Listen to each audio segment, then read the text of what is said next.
All right, so we're picking up in the middle of what we're calling Mishnah 20. And although many have it as a separate Mishnah, and the Mishnah There's 19 on begins, the handout, it's on the handout that I sent out, yes. but it says 19. Oh, it says 19, sorry. Yeah, thank you for the correction. Actually, it's Mishnah 19. Welcome to those joining us. I'm sorry my original email that I sent earlier this morning never went out, so it was a late email sent. So we're going to work on what I call Mishnah 19 here, the second half, and it begins, Hu Haya Omer, he used to say, it's referring to Rabbi Elazar ben Azariah. And he used to say as follows, Kol shechachmaso meruba mimaisav. Anyone whose wisdom is greater than his deeds, Lemahu dome. What is such a person compared to? Le'ilan she'anafav merubin v'sharasha muatin. He's like a tree who has a lot of branches and very few roots. V'haruach ba'a ve'okarta. And the wind comes and uproots it. As you can imagine, a tree that has a lot of branches and not a lot of roots can be uprooted easily. A tree will come and uproot it. But not only that, v'hofachto apanav. It's going to flip it over on its head. Shenemar, as the verse says in Yirmiyah and Jeremiah, v'haya ke'arar ba'arava, he'll be like a bush in the desert, v'lo yireh ki yavotov, which does not see, he won't see that good is coming. V'shachan charerim ba'midbar, it dwells amongst like burnt places or scorched places, they say here in the wilderness. Eretz melecha v'lo seishev, a land that's salty and uninhabited. That's a pasuk in Yirmiyah, a verse in Yirmiyah, and that's what it's telling us.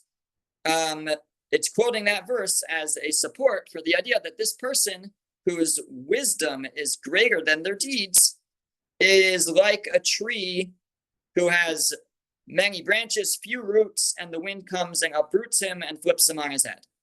Aval, kol shemasa merubim mechachmaso, but anyone whose wisdom is, his deeds are greater than his wisdom, lemahu dama, what is such a person compared to?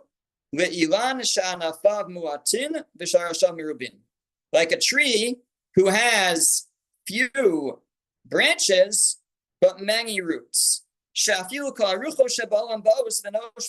if all the winds of the world come and blow against this tree, they don't budge him, and they don't budge this person from his place. Shenemar, and now it quotes the pasuk which follows that verse that I just quoted before. He'll be like a tree planted by waters. Val Yuval, and Val Yuval Yishalach Sharashav, and on the stream it will send forth its roots. It won't see when the heat comes. It won't even notice because it has water. Its branches, its leaves are fresh. Uvishnas Batores Lo Yidag, and in times of famine, of drought, it won't worry. V'lo Yamish Me'asos Peri, and it won't stop yielding fruit. And that is this person whose deeds are greater than their wisdom. They are set. They're like someone who has like a tree that has many roots, few branches. It won't budge in the wind. And it quotes a verse in Yirmiyah to back it up. Okay, so we'll learn today two approaches to this Mishnah. But before we do that, Robert has something to say. This is really interesting because I would have thought that we would say that wisdom is the roots and deeds are the branches, because you would think that deeds grow from wisdom. So it's very interesting. Excellent question. You know who asked that question? The Malbim? You mean the Midrash Shmuel? I mean the Midrash Shmuel. Yes. Okay, very good. So we'll get to that. That sounds right. What Robert's saying is right. Makes sense, right? Okay, so let's see.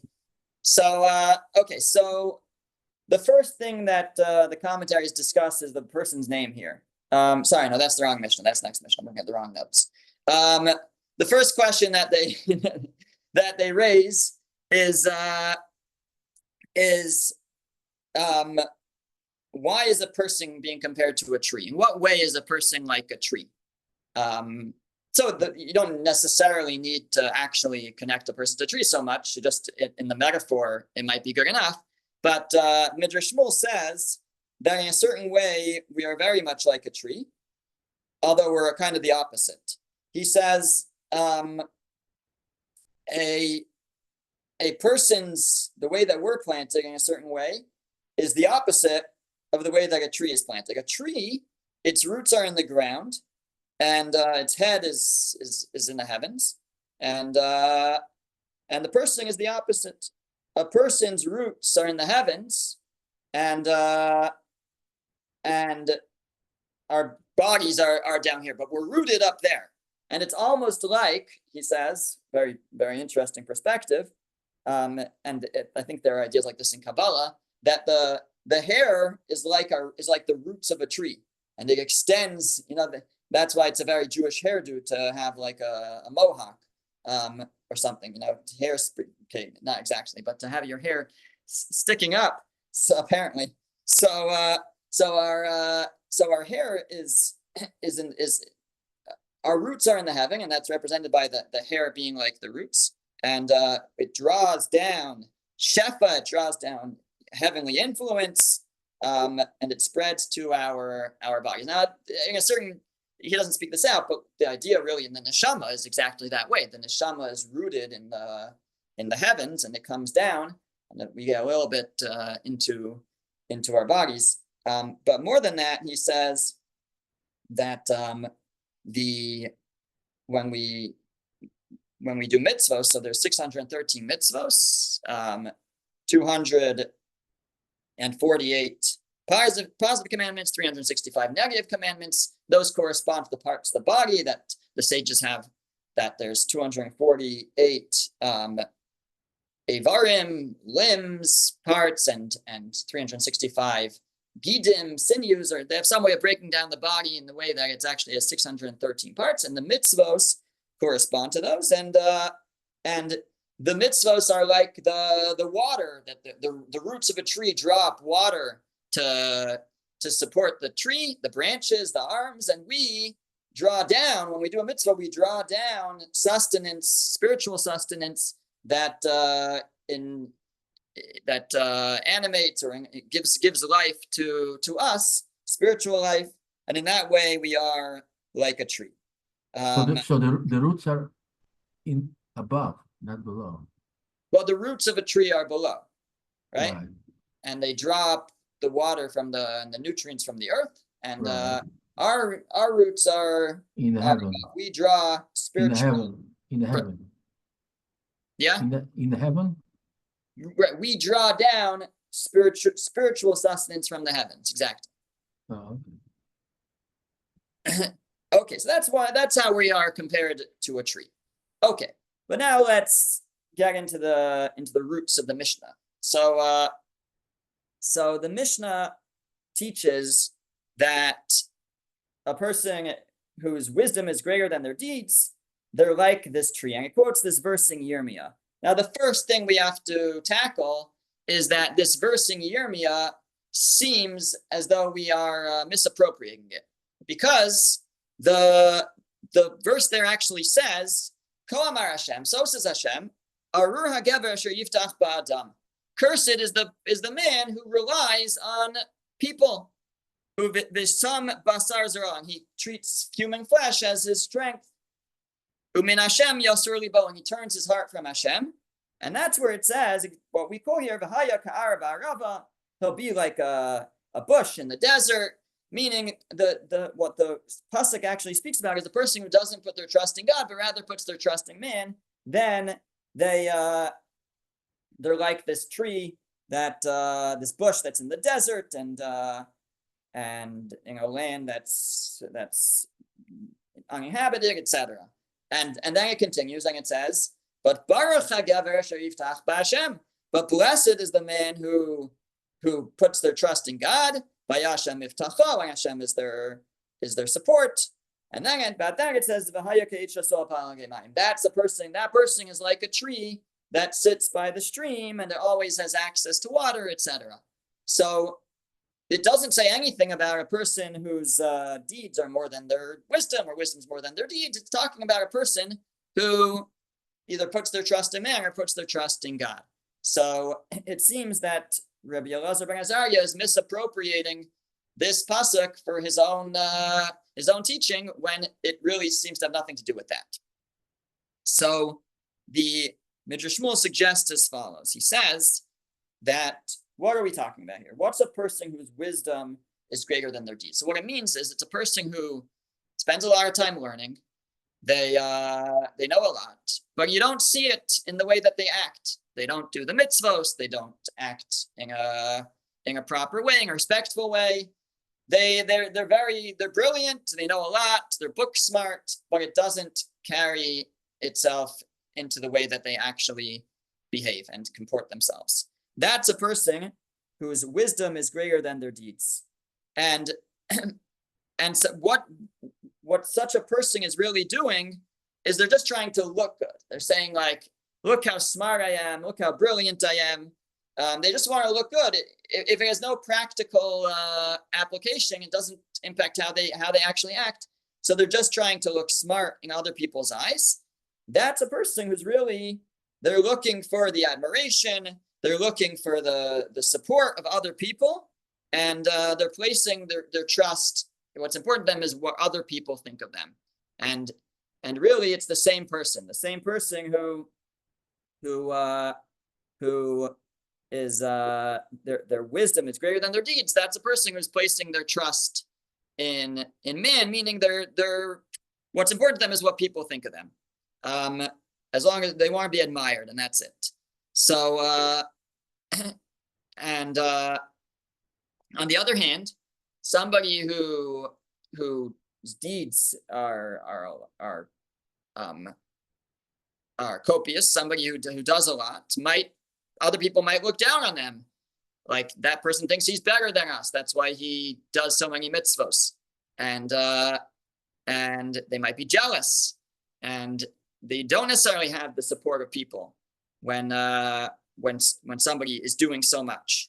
And so, but they're doing it because they know that that's what Hashem wants. That's what God wants.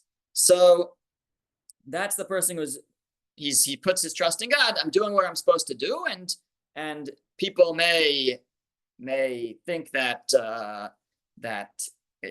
people may not like me as a result. It calls into question their own deeds, but I'm doing what's right, and I put my trust in God.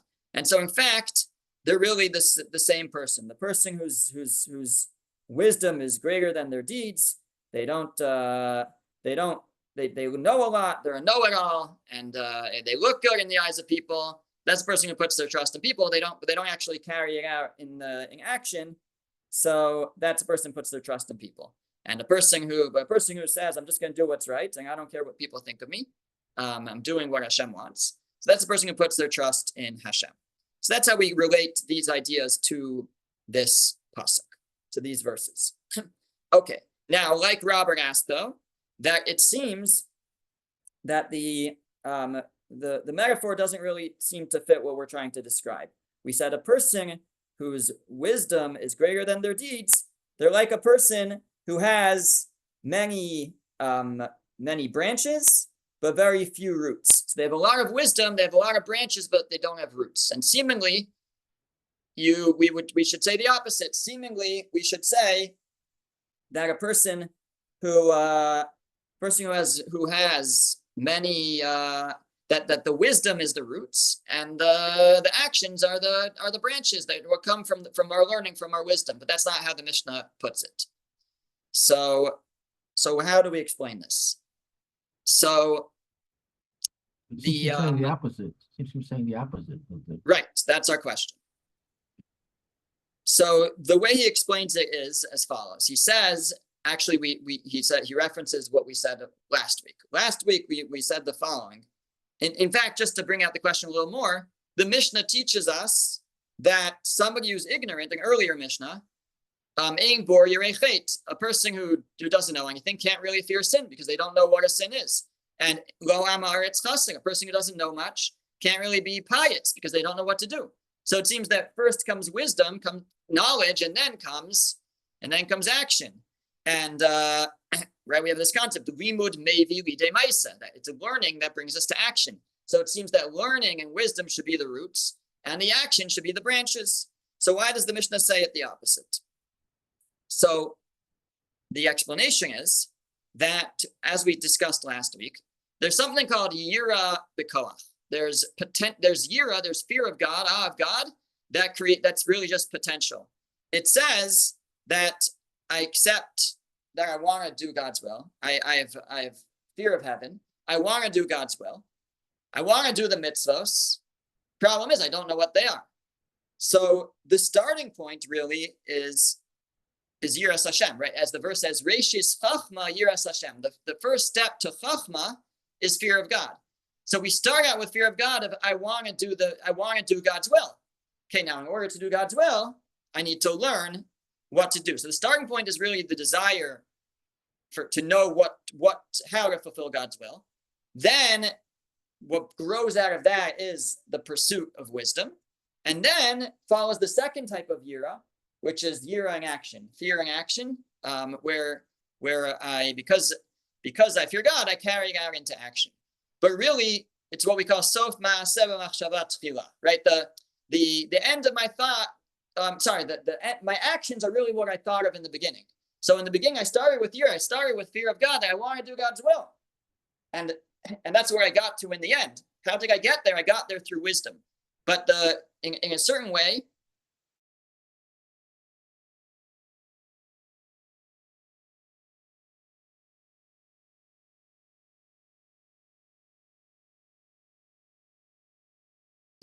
is where I want to get to. It's really where I start from. And then to the second step, is the wisdom that I attain in order to get there. So that's how we can explain that the roots are the actions, because that's really where I want to get to, and what results from those roots are the branches, is the wisdom that I attain in order to get there. Okay, so but what is this Mishnah actually teaching? Okay, so it says that a person who's all book smart, all learning, but no action, so they are like a tree who has many branches, few roots, and they're easily uprooted by the wind and turned on their head. So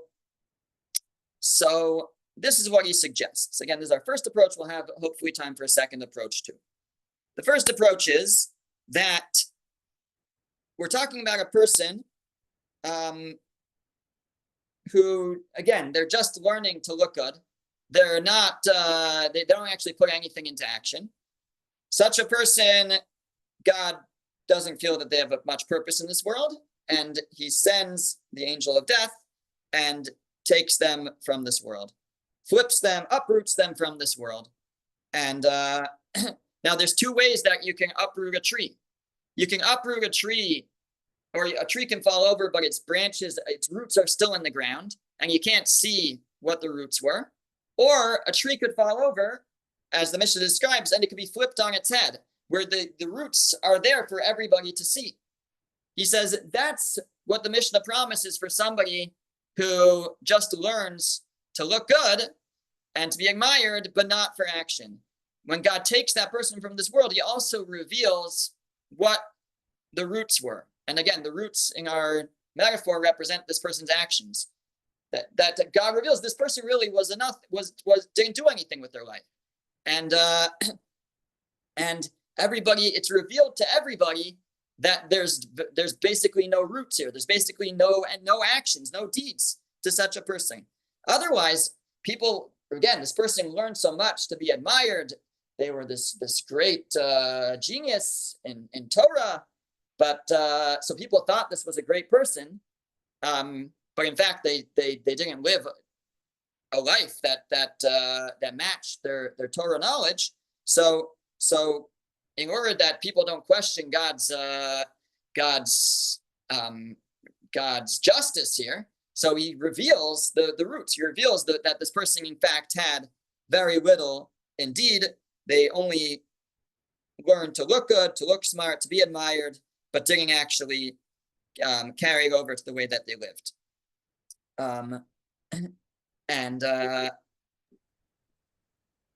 Yeah. Okay. So and then we quote Rabbi, if I may ask you a question. Sorry. Yeah. It sounds like what you just said is God feeling he needs to justify himself. And I don't think that's ever the case.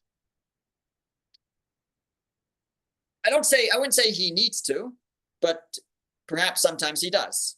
And the Mishnah is saying that in this type of scenario, God will. Okay. Yeah. Again, Thanks. right? It's all we can say, right? We can't know much more than that. But it's a fair point. So, okay, so what is the metaphor of the tree, and how does this verse bring it out? Because the pasuk actually doesn't talk about wind coming and knocking over a tree. It just talks about a tree that doesn't really have access to water. It's in the desert.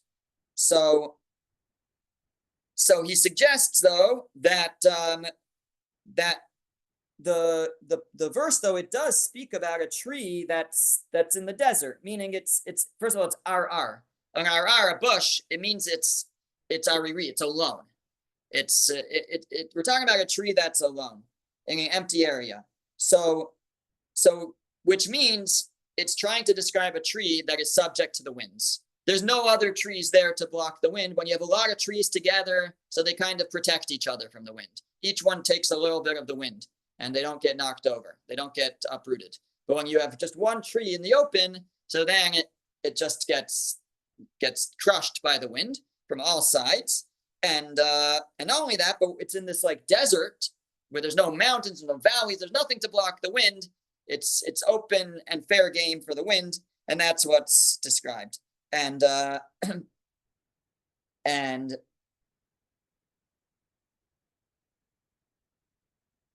yeah, okay. So then, and it won't see. It says, "V'lo yireh ki yavo tov." It won't see any good, meaning this person won't see reward in the next world for living such a way. Just like this tree won't see the good, and it's actually, I think he says actually it won't see the good in this world. It won't see the rebuilding of Yerushalayim, and this person won't merit to see good in this world, and also he will dwell in the scorched desert. What's the scorched desert? That would be Gehenna. That would be hell. He'll dwell in such a place. Eretz milecha v'lo seishev, a land that's salty and uninhabited, meaning he says that that neshama will remain there in that place. On the other hand, on the positive side of things, a person whose deeds are greater than their wisdom, meaning they try to do as much as they can, maybe even more than what they know, but a person tries to always do good and sanctify themselves and live what they've learned. So then it's the opposite. Then they are protected from the wind. They're protected from being uprooted, and it can't be moved.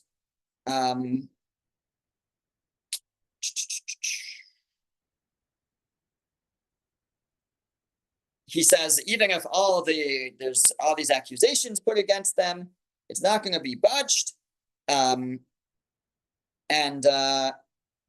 what he means is, he says there's a difference between shasul and netia. Here it says he's like an eitz shasul al palgei mayim. An eitz, a tree that's been planted. But shasul means it was taken from one place and put here, and you don't plan to move it later. Netia, he says, if it used the word planted, it would mean planted, but maybe later to be moved. But shasul implies that it's going to stay here. It's the last stop. and and he says such a person who lives this life and has so many good deeds, so they won't need to come back to this world, right? They'll finish their job this time. Their soul won't have to come back, and that's why they won't be budged. They'll remain in the world to come, in the place that they're given, without needing to, without no accusing angels can budge them, and they won't have to come back to this world for a second or however another go. And this is a tree that's connected to water. Here, water refers to Torah. We already used the wisdom we've been talking about is Torah, and we've called that branches. But he says, but also here the water means Torah, and he's a tree that's connected to Torah, and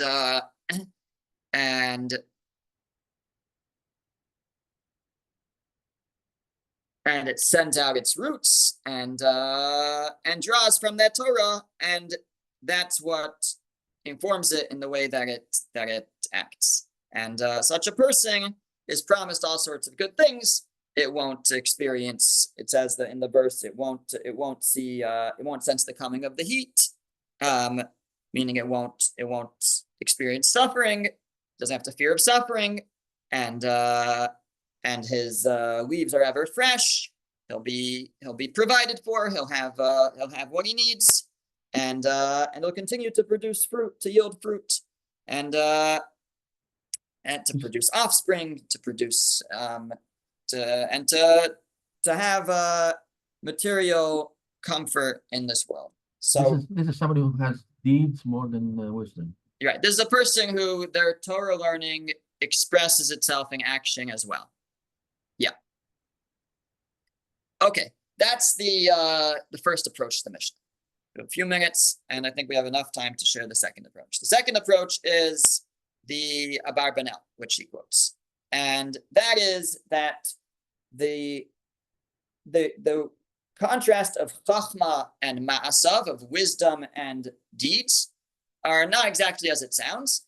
Chachma means like secular wisdom, but not just secular wisdom, but like a person's own ethical or moral structure that they create for themselves, and they don't draw it from the Torah.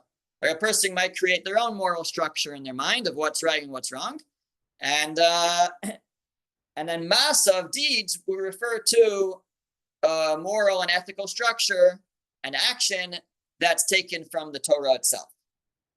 And so if a person is chachmasam ruba mimasav, a person, they build up their world outlook themselves. It's what I think is right.